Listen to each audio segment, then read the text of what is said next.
क्या 2000 रुपए की तरह ही अब 500 रुपए के नोट भी बंद हो जाएंगे? क्योंकि इसकी मांग खुद मोदी सरकार की सहयोगी पार्टी के नेता चंद्रबाबू नायडू ने कर दी है। आंध्र प्रदेश के मुख्यमंत्री एन चंद्रबाबू नायडू ने कहा कि सभी बड़े नोटों को बंद कर देना चाहिए, तभी भ्रष्टाचार को खत्म किया जा सकता है। चंद्रबाबू नायडू ने कहा कि सिर्फ 100 और 200 रुपए के नीचे के नोट ही चलने चाहिए, 500 रुपए के नोटों को भी नहीं चलने देना चाहिए। आपको बता दें कि भारत में कई संस्थाएं करप्शन पर लगाम लगाने के लिए बड़े नोटों पर रोक लगाने की लगातार मांग करती रही है।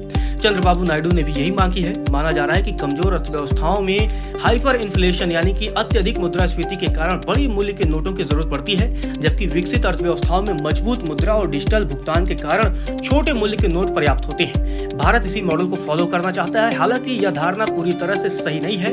ब्रुनेई, सिंगापुर और स्विट्जरलैंड जैसे ही विकसित देशों में बड़े मूल्य के नोट प्रचलन में है, जो उनकी मजबूत अर्थव्यवस्था और प्रभावकारी आर्थिक नीतियों के कारण भी संभव है। कई देश मनी लॉन्ड्रिंग पर रोक के लिए छोटे नोट का प्रयोग करते हैं। इसके विपरीत कुछ विकासशील देश भी हैं जो छोटे मूल्य के नोटों का उपयोग करते हैं। यह मुद्रा नीति आर्थिक स्थिरता पर निर्भर करता है।